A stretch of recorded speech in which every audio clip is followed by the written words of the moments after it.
গুৱাহাটীত যি অভূতপূৰ্ব বুলিয়ে কৈছোঁ, আগতকৈ বেছি অভূতপূৰ্ব ধৰণৰ কৃত্ৰিম বানপানী হৈছে, নগৰীয়া বানপানী হৈছে। সঁচাকৈ এইটো বহুত চিন্তাৰ বিষয়ত পৰিণত হৈছে। বিজেপি চৰকাৰখনে নিজে কৈছিলে যে তেওঁলোকে গুৱাহাটীৰ বানপানী আমি শুনি আছিলোঁ 2016 চনৰ আগত। তেওঁলোকে কৈছিলে যে বিজেপি চৰকাৰ শাসনলৈ অহাৰ 6 মাহৰ ভিতৰতে গুৱাহাটীৰ বানপানী সমস্যাটোৰ সমাধান কৰিব। আজি গুৱাহাটীত শাসনলৈ অহা আজি 9 বছৰ পাৰ হৈ গ'ল। কিন্তু দেখা গৈছে যে এতিয়ালৈকে বানপানী সমস্যাৰ সমাধান কৰাটো দূৰৰ কথা, দিনে দিনে গুৱাহাটীৰ বানপানী সমস্যাটো অধিক গভীৰতৰ হৈ গৈ আছে।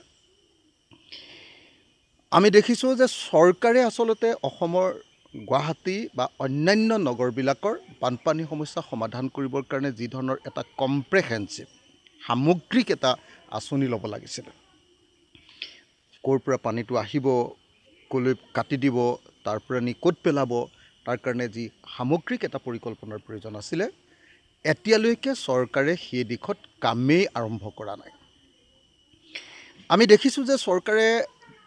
গোটেই গুৱাহাটীখনত অকল অভাৰব্ৰিজবিলাক বনাই আছে। যিমান অভাৰব্ৰিজ বনালে, যিমান টকাৰে বনালে, সেই টকাৰে চাগে গুৱাহাটীৰ বানপানী সমস্যাটোৰ সমাধান কৰিব পৰা গ'লহেঁতেন। আৰু গুৱাহাটীৰ বানপানী সমস্যাটোৰ সমাধান কৰি দিয়া হ'লে তাৰ পৰৱৰ্তী সময়ত আমি আকৌ সুযোগ পালোহেঁতেন, সময় পালোহেঁতেন যে আমি গুৱাহাটীত আৰু কিছুমান অভাৰব্ৰিজ বনোৱা বা অন্যান্য উন্নয়নমূলক কাম কাজবিলাক কৰাৰ কাৰণে সুযোগ লাভ কৰিলোহেঁতেন। সেইকাৰণে মই ভাবোঁ যে অসম চৰকাৰে গুৱাহাটীৰ বানপানী সমস্যা সমাধানত কেৱল ব্যৰ্থ হোৱাই নহয়, বানপানী সমস্যা সমাধান কৰিবৰ কাৰণে এটা যে আন্তৰিকতা প্ৰদৰ্শন কৰিব লাগে, এটা যে পৰিকল্পনা আৰম্ভ কৰিব লাগে, এটা যে কাম আৰম্ভ কৰিব লাগে, সেই প্ৰথম ইনিচিয়েটিভটোৱে এতিয়ালৈকে আৰম্ভ কৰা নাই। সেইকাৰণে মই অসম চৰকাৰৰ দাবী জনাওঁ, অসমৰ মুখ্যমন্ত্ৰী হিমন্ত বিশ্ব শৰ্মা, তেখেতে নিজেই যোৱা 20-25 বছৰ ধৰি গুৱাহাটী উন্নয়ন দপ্তৰৰ মন্ত্ৰী আছিলে। তাৰপাছত বিভিন্নজন উন্নয়ন দপ্তৰৰ মন্ত্ৰী হৈ অশোক সিংঘালো হ'ল, এতিয়া আকৌ জয়ন্ত মল্ল বৰুৱা, এই আটাইবিলাক থকাৰ সময়তো আমি দেখিছোঁ যে এতিয়ালৈকে আচলতে বানপানীৰ সমস্যাটোক চিৰিয়াছলি লোৱাই নাই। যেতিয়া বানপানী হয় তেতিয়া ডাইলগ দুটামান মাৰে, তাৰ পাছত 1 মাহ এনেকুৱা ধৰণৰ ডাইলগ এটা দুটা মাৰে, তাৰপিছত 11 মাহ অকল 2 নম্বৰী পলিটিক্স কৰি ঘূৰি ফুৰে, হিন্দু মুছলমানৰ পলিটিক্স কৰি ঘূৰি ফুৰে। যাৰ ফলস্বৰূপে কি হৈছে যে আচলতে গুৱাহাটীৰ বানপানী সমস্যাটোৰ সমাধান কৰিবৰ কাৰণে এটা সুস্থ পৰিকল্পনা, সামগ্ৰিক পৰিকল্পনা আৰু তাৰ কাৰণে এটা আপোনাৰ সামগ্ৰিক এটা আপোনাৰ আঁচনি গ্ৰহণ কৰিব পৰা নাই। আৰু সেইকাৰণে মই দাবী উত্থাপন কৰিছোঁ যে গুৱাহাটীৰ সমস্যাটোৰ বানপানী সমস্যাটোৰ সমাধান কৰিবৰ কাৰণে চিৰিয়াছলি আলোচনা হওক, চিভিল ছ'চাইটিৰ লগত, গুৱাহাটীৰ নাগৰিকসকলৰ লগত বহক,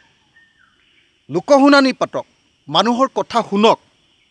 আৰু কথা শুনি আন সকলো কাম বাদ দি গুৱাহাটী মহানগৰৰ মূল সমস্যা হিচাপে গুৱাহাটীৰ বানপানী, কৃত্ৰিম বানপানী সমস্যাটোৰ সমাধান কৰিবলৈ চেষ্টা কৰক। কাৰণ গুৱাহাটীৰ নিচিনা চিটি এখনত এঘৰ মানুহৰ ভিতৰত যেতিয়া পানী সোমায়, তাৰ পাছত আচলতে সেইখন ঘৰত আৰু থাকিব পৰা অৱস্থা নাথাকে। আৰু যি ঘৰ মানুহৰ ভিতৰত পানী সোমায় সেই ঘৰ মানুহে বুজি পায় যে সেই ঘৰখন কেনেকুৱা হৈ যায়। তেওঁলোকৰ সকলো সামগ্ৰী, তেওঁলোকৰ সকলো আচবাব, তেওঁলোকৰ সকলো ইনফ্ৰাষ্ট্ৰাকচাৰ যি পৰ্যায়লৈ গুচি যায় যে তাৰ পাছত মানুহৰ কাৰণে সেইটো বাসোপযোগী হৈ নাথাকে। গতিকে মই ভাবোঁ যে এখন মহানগৰক সঁচি অৰ্থত এখন মহানগৰ কৰিবৰ কাৰণে বিজেপি চৰকাৰে যত্ন লওক, বিজেপি চৰকাৰে চিন্তা কৰক, বিজেপি চৰকাৰে সিদ্ধান্ত লওক আৰু কাম আৰম্ভ কৰক। আৰু 2 নম্বৰী ৰাজনীতি, হিন্দু মুছলমানৰ ৰাজনীতি বাদ দি, গৌৰৱ গগৈ পিছত লাগি থকাটোক বাদ দি এতিয়া গুৱাহাটীৰ বানপানী সমস্যাটো সমাধান কৰিবৰ কাৰণে ব্যৱস্থা লওক। মই হিমন্ত বিশ্ব শৰ্মাকো কৈছোঁ, জয়ন্ত মল্ল বৰুৱাকো কৈছোঁ, গোটেই কেবিনেটখনক কৈছোঁ, আৰু বিজেপি আৰু RSS দুইটা দলকে কৈছোঁ যে আপোনালোকে এই কথাটোত গুৰুত্ব দিয়ক। এই যে কৈ আছে যে মেঘালয়ৰ পৰা পানী আহে, এতিয়াতো পানী নাহে, সদায় পানী আহে, হয়নে নহয়? বৰষুণটো এতিয়াই দিয়া নাই, আৰু মেঘালয় পাহাৰটোতো বিজেপি চৰকাৰ অহাৰ পিছত বনা নাই, এইটোতো পুৰাতন কালৰ পৰা মেঘালয় আছে, মেঘালয়ৰ পাহাৰ আছে, মেঘালয়ৰ পাহাৰৰ পৰা তললৈ পানী আহে, পুৰাতন কালৰ পৰা আছে। এনেকুৱা নহয় যে USTM বা অন্য কোনোবা এটা প্ৰতিষ্ঠানে তাতে মেঘালয়ত নতুন এটা পাহাৰ তৈয়াৰ কৰি দিলে। তাত নতুনকৈ পানী ঢালকে ঢালি দিলে ওপৰৰ পৰা যিটো পানী আহে এতিয়া হয়তো এনেকুৱা হ'ব পাৰে যে আগতে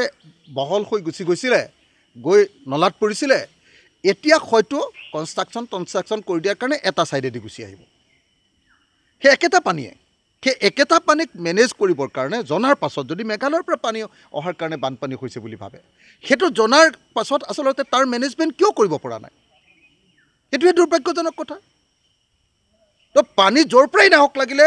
পানী মেনেজমেণ্ট কৰাটোৱেতো চৰকাৰখনৰ কাম আৰু কোনো মানুহেতো পানী পেলাই এনেকৈ পঠিয়াই দিব নোৱাৰে যে এনেকৈ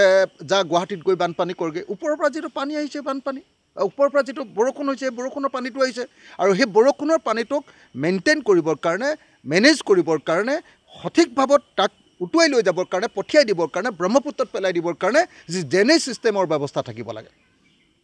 সঠিক ড্ৰেইনেজ ছিষ্টেমৰ ব্যৱস্থা থাকিব লাগে সেইটো নথকাৰ কাৰণে এই ঘটনা ঘটিবলৈ পাইছোঁ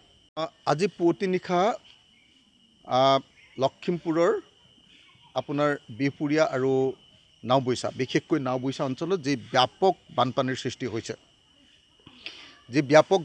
সৃষ্টি হৈছে সেইটো বহুত মানুহৰ শ মানুহৰ ঘৰ উটুৱাই লৈ গৈছে ঘৰৰ সামগ্ৰীবিলাক উটুৱাই লৈ গৈছে ঘৰৰ আচবাব পত্ৰ উটুৱাই লৈ গৈছে আৰু সেইটো হৈছে মূলতঃ ৰঙা নদীত নিপকোৰ ৰঙা নদী প্ৰকল্পৰ পানী এৰি দিয়াৰ কাৰণে নিপকোটো আপোনালোকে সকলোৱে জানে যে 405 মেগাৱাটৰ এটা সৰু টয় প্ৰকল্প পুতলা প্ৰকল্প এটা সৰু প্ৰকল্প সেই প্ৰকল্পটোৱে আপোনালোকে সকলোৱে দেখিছে যে লখিমপুৰ জিলাখনক প্ৰত্যেক বছৰে ধ্বংস কৰে এইবাৰ নিপকোৱে কোনো জাননী নিদিয়াকৈ ৰাতিপুৱা 4 বজাত পানী এৰি দিয়াৰ কাৰণে বা 4টাৰ পৰা 5টা বজাৰ ভিতৰত পানী এৰি দিয়াৰ কাৰণে কি হৈছে নেশ্যনেল হাইৱে ৰাষ্ট্ৰীয় ঘাইপথ 15 নম্বৰ ৰাষ্ট্ৰীয় ঘাইপথৰ ওপৰতে পানী উঠিছে আৰু মানুহৰ ঘৰ দুৱাৰ উটুৱাই লৈ গৈছে মানুহক সৰ্বশান্ত কৰি গৈছে কেইবাশ পৰিয়ালক একদম বৰবাদ কৰি থৈ গৈছে তেওঁলোকৰ ঘৰ তেওঁলোকৰ বাৰী তেওঁলোকৰ ভঁৰাল ঘৰ তেওঁলোকৰ আচবাব পত্ৰ তেওঁলোকৰ সকলো যিমান আছে সকলো বস্তু শেষ কৰি থৈ গৈছে যদি 405 মেগাৱাটৰ এটা টয় বা পুতলা প্ৰকল্পই যদি সদায় এনেকৈ অসমীয়া জাতিক ধ্বংস কৰিব পাৰে লখিমপুৰ জিলাখনক ধ্বংস কৰি দিব পাৰে তেতিয়াহ'লে এই যে নামনি সোৱণশিৰি জলবিদ্যুৎ প্ৰকল্প 2000 মেগাৱাটৰ আজিৰ দিনটোত এছিয়াৰ ভিতৰত সৰ্ববৃহৎ নদীপাৰ প্ৰকল্প সেইটো সম্পূৰ্ণ হৈ যোৱাৰ পাছত কি হ'ব আপোনালোকে নিজে কল্পনা কৰক অকল সেইটোৱে নহয় সোৱণশিৰি নদীৰ ওপৰত আৰু তেনেকুৱা 3টা নদীবান্ধ প্ৰকল্প বনাবলৈ লৈছে দিবাং নদীৰ ওপৰত আটাইতকৈ ডাঙৰ 10,000 মেগাৱাটৰ নদীবান্ধ প্ৰকল্প বনাবলৈ লৈছে চিয়াং নদীৰ ওপৰত তেনেকুৱা ধৰণৰ ডাঙৰ নদীবান্ধ প্ৰকল্প বনাবলৈ লৈছে কাম আৰম্ভ কৰিছে ক'ৰবাত পাৰ্মিশ্যন পাইছে ক'ৰবাত কনষ্ট্ৰাকশ্যন আৰম্ভ কৰিছে ক'ৰবাত ষ্টাডিৰ পৰ্যায় চলি আছে যেনে সামগ্ৰিকভাৱে এই বৃহৎ নদীবান্ধবিলাকৰ ভয়াৱহ যি পৰিস্থিতি হ'ব তাৰ যি প্ৰভাৱ পৰিব সেই প্ৰভাৱৰ কাৰণে আমি বাৰম্বাৰ কৈ আছোঁ যে অসমৰ মানুহ জীয়াই থাকিব নোৱাৰে অসম ধ্বংস হৈ যাব অসম শেষ হৈ যাব সেইকাৰণে বাৰম্বাৰ আমি কৈ আছোঁ যে নামনি সোৱণশিৰি জলবিদ্যুৎ প্ৰকল্প আৰু অৰুণাচল প্ৰদেশত হোৱা অন্যান্য ডাঙৰ প্ৰকল্পবিলাক বৃহৎ নদীবান্ধ প্ৰকল্পবিলাক বন্ধ কৰি দিব লাগে সেইকাৰণে বাৰম্বাৰ আমাৰ ৰাইজৰ দলৰ দাবী হ'ল যে নামনি সোৱণশিৰি জলবিদ্যুৎ প্ৰকল্পটো ভাঙি দিব লাগে এইটো আৰু হ'ব নালাগে আৰু অকল নামনি সোৱণশিৰি জলবিদ্যুৎ প্ৰকল্পই নহয় তাৰ উপৰিও নামনি সোৱণশিৰি জলবিদ্যুৎ প্ৰকল্পৰ উপৰিও নতুন যিবিলাক নদীবান্ধ বনাব কৈছে প্ৰত্যেকটো নদীবান্ধ বন্ধ কৰাৰ ব্যৱস্থা গ্ৰহণ কৰক নহ'লে অসম নাবাচে আমি যুঁজ কৰি আন্দোলন কৰি কংগ্ৰেছ চৰকাৰৰ দিনত নদীবান্ধবিলাক বন্ধ কৰি দিছিলোঁ সম্পূৰ্ণৰূপে বন্ধ কৰি দিছিলোঁ আৰু এতিয়া বিজেপিয়ে আহি ধৰ্মীয় উন্মাদনা সৃষ্টি কৰি যি ধৰণে আকৌ নদীবান্ধবিলাক খুলি দিলে তাৰ প্ৰভাৱটো অকল আজিৰ দিনটোত চলি থকা ৰঙা নদী প্ৰকল্পৰ আমাৰ ৰঙা নদী নামৰ ৰঙা নদীখনে সৃষ্টি কৰা নাওবৈচাত সৃষ্টি কৰা আজিৰ বানপানীটো চালি হ'ল ৰাতিপুৱাৰ ভিতৰত মানুহে কোনেও নজনাকৈ কেনেকৈ গোটেই ঘৰখন ধ্বংস কৰি থৈ গৈছিল সেইকাৰণে আমি নামনি সোৱণশিৰি জলবিদ্যুৎ প্ৰকল্প আৰু অৰুণাচল প্ৰদেশত নিৰ্মাণ কৰিব খোজা সকলো নদীবান্ধ প্ৰকল্প সম্পূৰ্ণৰূপে বন্ধ কৰিবলৈ দাবী উত্থাপন কৰিছোঁ আৰু যেতিয়াই আমি চৰকাৰত বহিবলৈ সুযোগ পাম তেতিয়াই আমি এই নদীবান্ধবিলাক বন্ধ কৰাৰ ব্যৱস্থা গ্ৰহণ কৰিবলৈ চেষ্টা কৰিম আপুনি বিচৰা বাতৰি পাব কেৱল নিউজ 18 এপত নিউজ 18 এপ ডাউনলোড কৰিবলৈ স্ক্যান কৰক এই QR কোড গুগল প্লে ষ্টৰতো পাব এই নিউজ 18 এপ